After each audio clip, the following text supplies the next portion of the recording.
I'm Haley, and I am just performing one of my many duties as a superfan, and that is sending out fan mail! Special delivery! Ooh, see? Ta-da! Ooh, shiny. Yeah. It's important for my favorite people to know that they're my favorite people. That's part of kindness. Kindness is showing others they are valuable by how you treat them. Dear Kyle, I like your smile. You can shoot basketballs a quarter mile. Let someone else rebound every once in a while. Your biggest fan. But don't get me wrong. I'm not just a fan of famous athletes. I'm fans of all kinds of people. Dear Mom, you're the bomb. You're like the coolest.com. You make me want to shake a pom-pom. Your biggest fan, hey. Dear sis.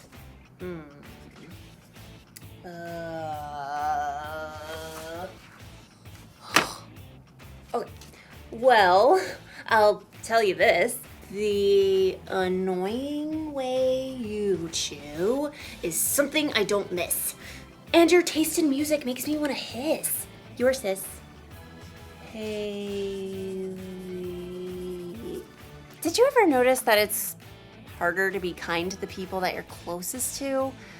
Well, as you'll see in today's story, sometimes the people we're closest to are the people who need our kindness the most. I should probably rewrite this card to my sister. Yeah. See you in a bit. The Bible. It's 66 books of history, stories, letters, and poetry that fit together to form God's one big story. The epic adventure of how He created us and loves us so much that He made a way to rescue us. As we travel through the Bible, from Genesis to Revelation, we discover people who met God and found their lives changed forever. Now, for an amazing story. Inspired by the Book of Ruth. In the land of Moab, there lived a young woman named Ruth. She married a man from Judah and must have dreamed of a large family and many children. We'll name them Zeke and Hannah and... But Ruth's happily ever after ended before it began. Her husband died and his brother too, and that left Ruth alone with her sister-in-law Orpah and her mother-in-law Naomi, whose husband died too. I have nothing left. Naomi had come to live in Moab during a famine in Judah, but she had gotten word that there was plentiful food in her homeland again, so she planned to take a road trip. Ruth, Orpah, go back to your family homes. May the Lord show you kindness as you have shown me. So Orpah kissed her mother-in-law and left, but Ruth wouldn't budge. I'm going with you. Look, your sister-in-law is going back to her people. Don't urge me to leave you or to turn back from you. Where you go, I will go. Where you stay, I will stay. Your people will be my people, and your God, my God. Well, okay then. Finally, after a long and dusty journey, the two women arrived in Naomi's hometown of Bethlehem. Everywhere along the road, barley rippled in the breeze, golden and ready to harvest. Is that Naomi? She don't look so good. Don't call me Naomi. The Lord has made my life bitter. I went away full, and the Lord has brought me back empty. Don't listen to them. You just need dinner and a nap. Finding food was their top priority. Some of those barley fields belong to my husband's relative, Boaz. The grain is being harvested right now. Let me go to the fields and pick up the leftovers. Go, my daughter.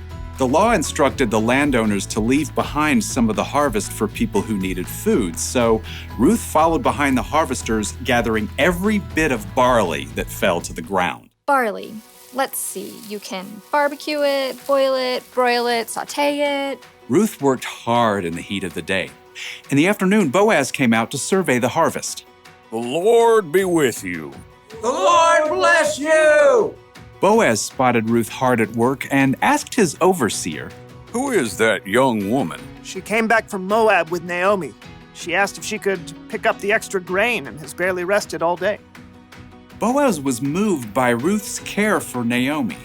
he waded through the barley to speak with her. Stay here and follow along where the men are harvesting. I'll make sure no one bothers you. And when you're thirsty, you get a drink from the water jars. Why are you so kind to me, a foreigner? I've been told what you've done for your mother-in-law, how you left your homeland to come here. May the Lord reward you. Boaz offered Ruth bread and roasted grain to eat, and at the end of the day, she was able to bring a large amount of grain home to Naomi. So much food! Ruth continued to work in Boaz's fields until the end of the grain harvest, but even then, life would have been very difficult for two women living alone together. So Naomi laid out a plan for Ruth. I will do whatever you say. At the end of the harvest, the workers threshed the grain to separate the edible kernel from the straw. Then they held a big celebration. When the meal was over and the lights burned low, Boaz laid down near the pile of grain to sleep. Ruth arrived and approached Boaz just as Naomi had told her to do. She folded the blanket away from his feet and lay down nearby. Who's there? It's me, Ruth.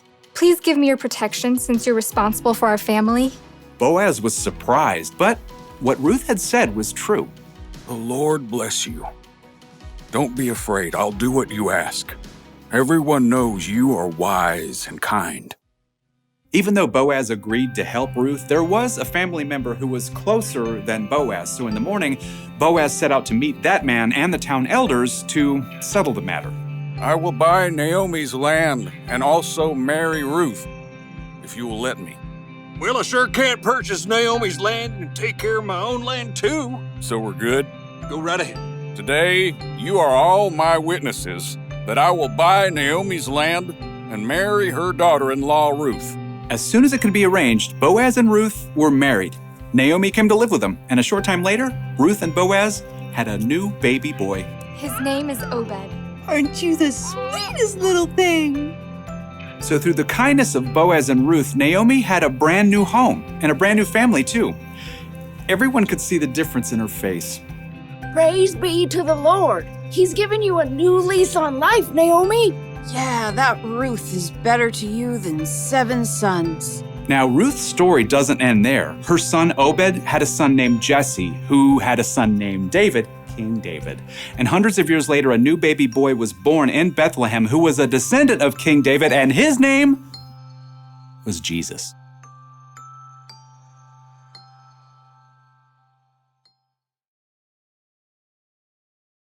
A lot of kindness was being shown in Ruth's story. Boaz was kind to Ruth, Ruth was kind to Naomi, and through them, God was kind to all of us. Did you know Ruth was the several greats later great grandmother of Jesus? Isn't that amazing? I am a huge fan of Ruth. Dear Ruth, here's the truth. I've been a big fan ever since my youth. Your biggest fan, Haley.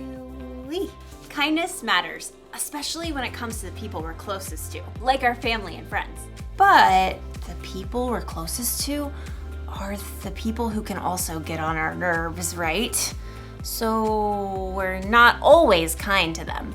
Or sometimes we assume those people know how we feel about them, so we never tell them. But we shouldn't assume. We should tell people when we care about them. Or send them a letter. Special delivery to Ruth!